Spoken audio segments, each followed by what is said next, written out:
continuidade no capítulo 4, mistura de soluções de solutos diferentes sem ocorrência de reação.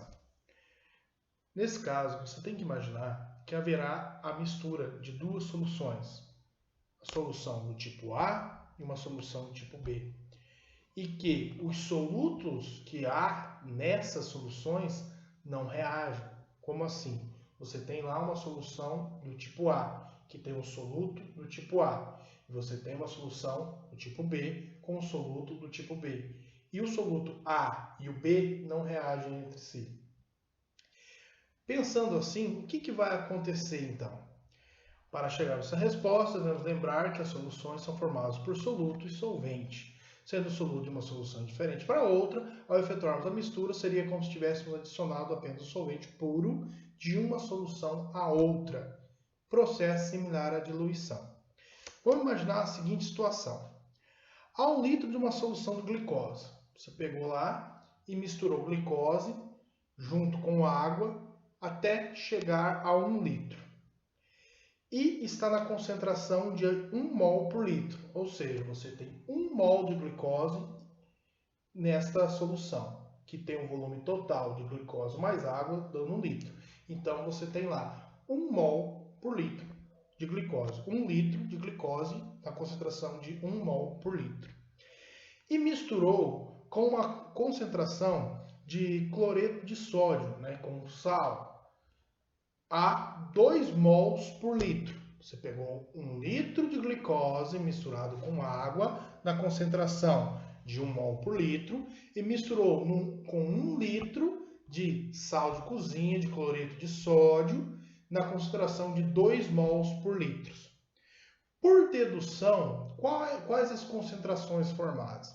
Vamos imaginar, se a glicose você tinha ali 1 mol por litro, agora você terá este mesmo 1 mol de glicose, porque a glicose não reage com o cloreto de sódio, em 2 mols de solução.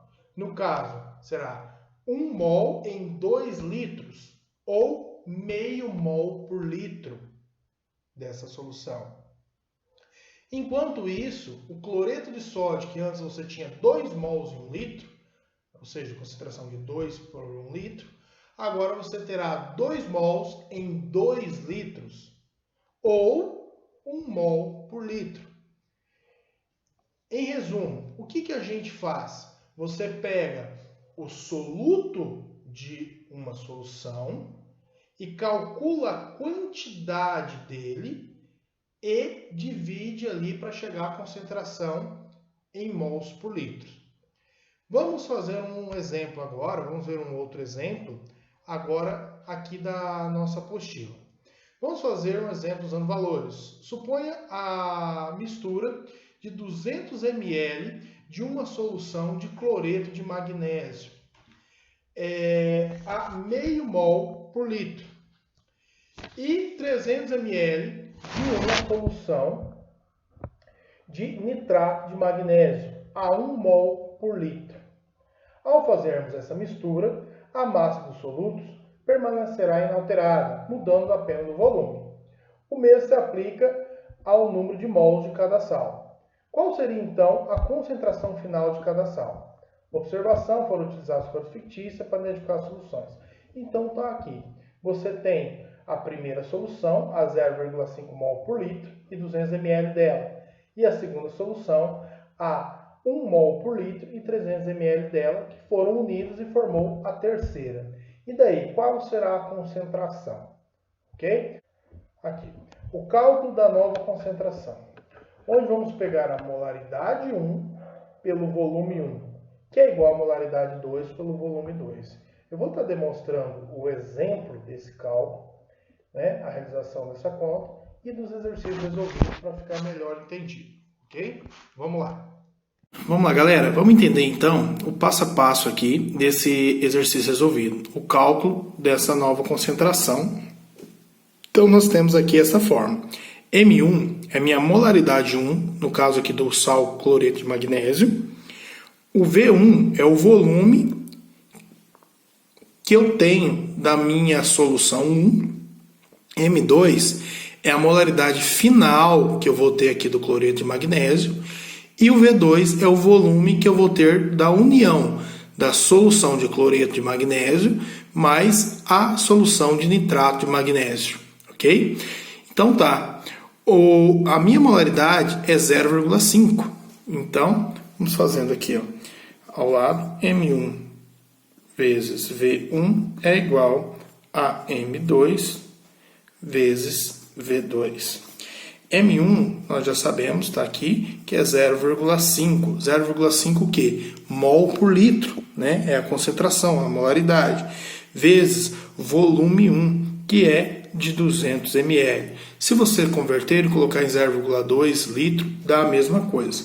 É igual a M2, que eu não sei, que é a minha molaridade final, quando eu estiver considerando a união das duas soluções, mais o meu volume 2. O meu volume 2 eu sei, que é o quê? É a soma do volume da minha solução de cloreto de magnésio, mais a soma do volume da minha solução de nitrato de magnésio.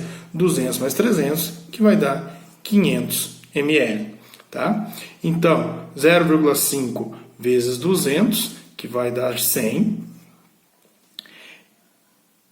é igual a 500 M2, ou, invertendo os lados, 500 M2 é igual a 100. M2 é igual a 100 dividido por 500. M2 é igual a 0,2. 2 o quê? Mol por litro. Aqui, ó. É a concentração que nós teremos, a nova concentração da união das duas soluções.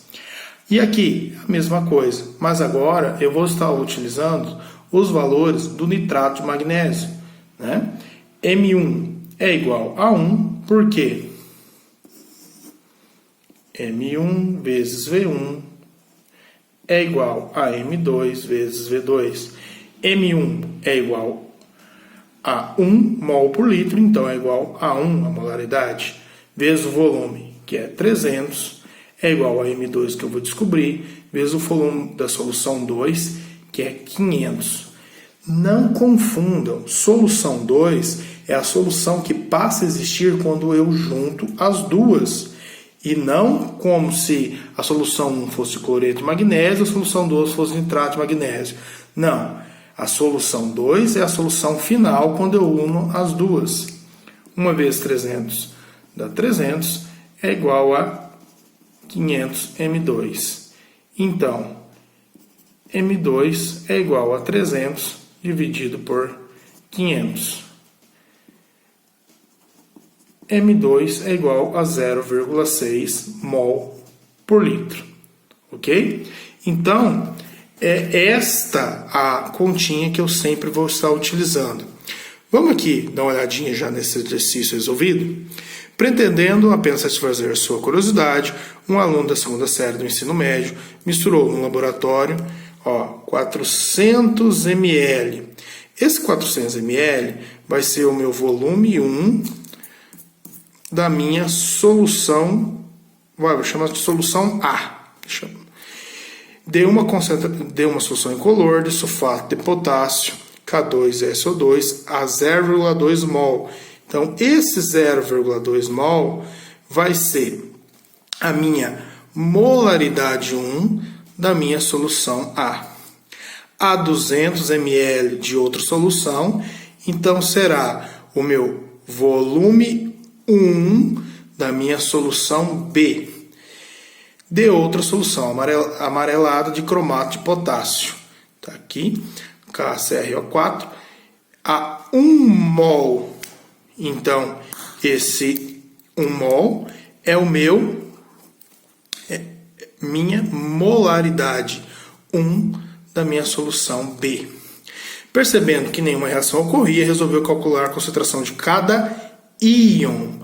Aqui, nós calculamos a concentração dos sais. Aqui não. Aqui ele quer saber não só dos sais que será necessário para chegar a cada íon. Aqui está primeira aqui, K2SO4, que é o sulfato de potássio. Veja que ele está querendo aqui saber qual é a concentração dos íons. Então, primeiramente, vai estar fazendo o cálculo da concentração do sal. M1, né, nesse caso aqui, a molaridade é 0,2. Aqui, M1 vezes V1 é igual a M2 vezes V2. M1, nesse caso, 0,2 vezes V1, que é de 400 ml, é igual a M2. M2 é o que eu quero descobrir, vezes V2, que é o volume final. Então, é a união da primeira solução, a solução aqui de sulfato de potássio, com a segunda, de cromato de potássio.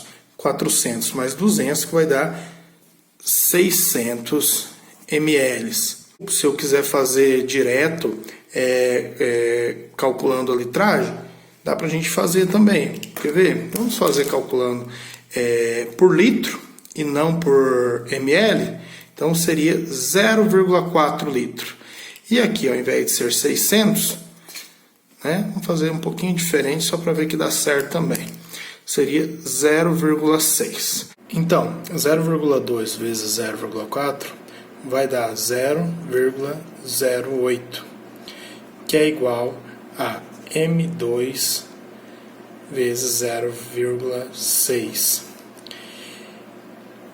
M2 é igual a 0,08 dividido por 0,6.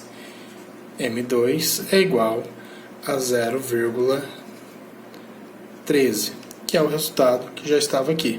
Você fazendo os mesmos cálculos, vai chegar a 0,33. Mas isso aqui, esse 0,13 e esse 0,33 é a concentração dos sais dissolvidos. Ó, sais, ok? Mas como ele quer saber de cada íon, você tem que saber como que esses sais se dissociam em solução. Aqui o sulfato de potássio, ele dissocia dessa forma, liberando potássio e o sulfato. Como assim? Para cada 1 mol desse sal, eu terei 2 mols de potássio. Cada mol do sal, cada molécula do sal, ela possui 2 íons potássio. Então, para cada 1 mol desse sal, quando ele se dissocia em água, formará 2 mols de cátions potássio. E, como eu só tenho um sulfato em cada molécula, formará 1 mol de sulfato. Como aqui eu tinha 0,13, então para cada 0,13 eu terei 2 vezes, eu terei o dobro, 0,26 mols de potássio. E, como é 1 para 1, para cada 1 mol de sulfato de potássio, eu terei 1 mol de sulfato. Então, para cada 0,13, terei 0,13, ok? Aqui embaixo é a mesma coisa, bastante parecido. Veja, aqui eu tenho o cromato de potássio. E ele também está na concentração de 2. Existem 2 átomos dele na molécula. No caso, não é uma molécula, é um sal, na constituição iônica. Mas para cada 1 mol dessa estrutura iônica aqui, eu tenho 2 mols de cátions potássio e 1 de cromato. Tá? Então, para cada 1 eu tenho 2 de potássio, e para cada 1 eu tenho 1 de cromato. Então, para cada 0,33 eu terei o dobro. Mesma coisa, 0,66. E para cada 0,33 terei 0,33. O que tem que ser feito agora? Somar. Olha só, o potássio tem 0,26 aqui em cima, da primeira solução com 0,66 da segunda. 0,26 com 0,66 igual a 0,92. Então, cheguei à concentração desse íon. E o sulfato e o cromato é só ver quanto que deu na concentração dos sais, pois é 1:1. Ok? Agora, vamos dar uma olhadinha na nossa segunda. Reparem que a continha é sempre a mesma. Minha molaridade 1 vezes volume 1 é igual a molaridade 2 vezes volume 2. Misturam-se 100 ml de solução a 0,1 mol de cloreto de cálcio com 100 ml de solução a 0,20 mol de cloreto de estrôncio. Na solução resultante, as concentrações do íon cátion potássio, cátion estrôncio e ânion cloreto serão respectivamente, daí admitir a aditividade dos volumes. Um volume é aditivo ao outro, se somam. Percebam que na resolução chega-se à concentração, na resolução dessa equaçãozinha, a concentração que o cloreto de cálcio tem aí 0,5 mol. E olha só, o cálcio está presente uma vez no cloreto de cálcio. Então, o que eu tenho que pensar? Se ele está presente uma vez, para cada mol que eu tenho dele, ele vai dissociar dessa seguinte forma. Para cada 1 mol que eu tenho dele, formará 1 mol de cátions cálcio. E para cada 1 mol de cloreto, formará 2 ânions cloreto. Então, se aqui chegou a 0,5 mol do sal cloreto de cálcio, eu tenho aqui que 0,5 de cálcio formará 0,5 mol de cálcio. E 0,5 de cloreto de cálcio formará o dobro, 0,1 mol de ânion cloreto, ânion cloro. Aqui embaixo faz a resolução da equaçãozinha. E agora é cloreto de estrôncio, tá? Então, o estrôncio está presente uma vez. Então, para cada 1 mol do sal cloreto de estrôncio, eu tenho 1 mol de cátion estrôncio. E para cada 0,1 que chegou à concentração final do cloreto de estrôncio, eu tenho 0,1 mol. Mais o cloreto há 2 nele. Então, para cada 0,1, eu tenho o dobro, 0,2. Beleza, galerinha? Então, é isso. Bons estudos aí e façam as atividades. Tchau, tchau. Até a próxima.